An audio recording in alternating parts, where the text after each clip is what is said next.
The overall goal of this procedure is to measure cerebrovascular reactivity by modulating blood carbon dioxide gas content while recording brain perfusion changes with MRI. This is accomplished by first setting up the MRI-compatible gas delivery system. The second step is to set up the equipment needed to record physiological parameters such as end tidal carbon dioxide. Next, the subject is given a nose clip and mouthpiece and is instructed to breathe by mouth with a comfortable breathing rhythm. The final step is to perform an MRI scan during which the inhaled gas is periodically switched between room air and carbon dioxide.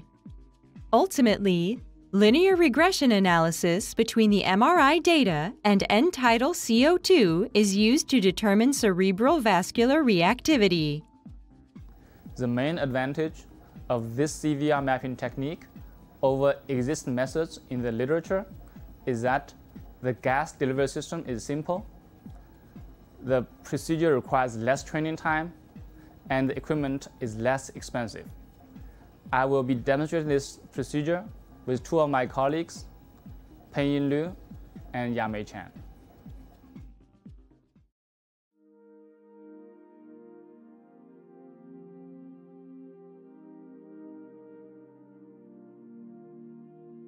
Before the experiment, first review the gas delivery system diagram as seen here.